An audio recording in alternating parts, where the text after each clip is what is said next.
Esportes na Gaúcha.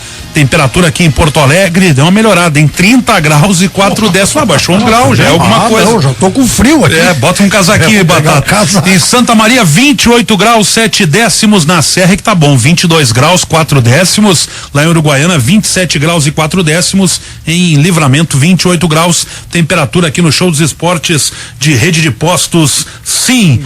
TW Transportes aproximando mercados, ferramentas gerais, líder nacional em suprimentos industriais, TV HD internet completa só na Oi. Tô com a turma aqui da Chapa 4 da eleição do Inter para o Conselho, que ocorre no dia 15 de dezembro. A voz do povo é a voz do Inter. O povo do clube Chapa 4, conosco aqui o César Schunemann, o Sérgio Assunção e ainda o Everton Figueiredo. Boa noite, pessoal, tudo bem? Boa noite, Lucianinho, boa noite, ouvintes da Gaúcha, em especial torcedores do Esporte Clube Nacional. Gostaria de saber, em primeiro lugar, como é que surgiu o movimento de vocês, a possibilidade de montar essa chapa para disputar essa eleição do Conselho. Sérgio Assunção. Boa noite, Lucianinho. Essa ideia surgiu no quase final do Orkut, que ainda é usado o Orkut. Eu vou dizer, eu ameacei, eu já esqueci, eu nunca mais usei, Não, mas nós usamos bastante na comunidade do Internacional. Surgiu um tópico cerca de 1 mês e meio, 2 meses antes da eleição, do primeiro turno da eleição, quem gostaria de criar uma chapa para concorrer ao Conselho. E dali foi surgindo algumas ideias, o pessoal foi se juntando, algumas reuniões, um churrasquinho aqui, um churrasquinho ali, muita conversa, e a gente conseguiu juntar os 165 malucos necessários para tentar concorrer a essa eleição do Conselho. Tem impressão que não foi difícil juntar, porque a galera realmente cada vez mais quer participar ativamente da vida do clube, né? E Lucianinho, é interessante que esse pessoal que procurou é um pessoal que já participou de outros pleitos de alguma forma, ou seja, ajudando e tal, mas não candidato. Ele já viu, assim, já teve alguma participação, só que agora ele se vê em condições de conhecer mais o clube, porque ele surgiu da arquibancada, esse movimento. Ele veio. Movimento de torcedores. O movimento de torcedores. Nós temos torcedores Portão 8, torcedores da Superior, de cadeira. Temos torcedores que frequentam a torcida como frequentador do local. Então nós temos torcedores de todos os tipos. Daí é que surgiu o nosso slogan, né? Renovar com caras conhecidas. Quem vai ao Beira-Rio, quem frequenta o jogo, um de nós pelo menos o cara conhece. Então não adianta botar um nome conhecido ali, um cara que nunca foi ao Beira-Rio. Eu tô circulando sempre no estádio ali, né? Tô vendo todo mundo. De ti eu lembrava, César. Sim. Todos os jogos do Beira-Rio. Todos os jogos. Nós estamos lá. Mas é que de lembrar, né? São, sei lá, 40 mil, agora, claro, com a capacidade um pouco reduzida no final e nos últimos jogos, mas imagina 30, 40 mil cada jogo. E Lucianinho, o mais interessante e o que talvez nos motivou a ter isso em relação ao que tem na torcida foi a aceitação, digamos assim, da torcida do Inter. Hoje em dia a nossa página no Facebook, ele tem quase 2.000 seguidores já, fazendo parte concretamente, então dando opinião, querendo participar de alguma forma. A gente tem os canais aí do Twitter acessados todo dia. Então a gente vê que a torcida do Inter apoiou muito isso, entendeu? Buscou muito isso, colocou que o povo do clube, ele precisa ter essa voz e essa vez dentro do Conselho do Inter, coisa que não tem hoje. Para ter uma ideia aqui, Everton, olha aqui, ó, já tem no Twitter aqui o pessoal postando, o Leonardo Pinheiro diz que, ó, estamos aguardando o povo do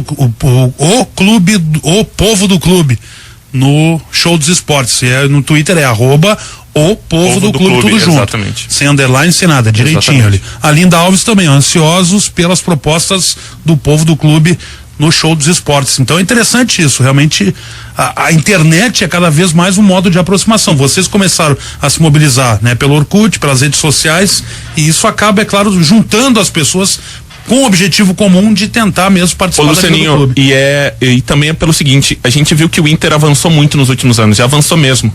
Só que a gente viu que o torcedor de arquibancada, ele tá um pouco colocado de lado dentro do Inter e dentro do conselho do Inter. A gente não tem a possibilidade, a gente não tem acesso às atas, por exemplo, do Conselho Deliberativo do Inter. A gente entrou com um pedido, porque quantos foram, César, que faltaram na eleição? por conselho. Foram 32. 32 conselheiros. Esse é um detalhe, Everton, é interessante isso. Muita gente quer participar às vezes do conselho, mas não efetivamente o faz durante o seu mandato. O cara quer ser conselheiro para dizer que é conselheiro. Exatamente. Mas na hora de participar, não aparece, não vai nas reuniões. É importante isso, Luciano, porque eu vejo que o Internacional e os demais clubes também necessitam de uma renovação de dirigentes. Então a porta de entrada é o conselho. Eu acho que é um processo natural uma chapa como a nossa, por exemplo, entrar no conselho e daqui a pouco ter gente que vai se destacar, outros que vão ficar aquele período de 4 anos, mas vão ter aquele compromisso de ir, porque a gente já criou isso. Nós internamente temos um compromisso de ir, porque qualquer coisa a gente vai substituir pelo suplente da chapa, porque é a opção dele ir também. Nós temos esse compromisso entre nós. Temos um compromisso com o associado de levar a eleição pro Pátio em 2014.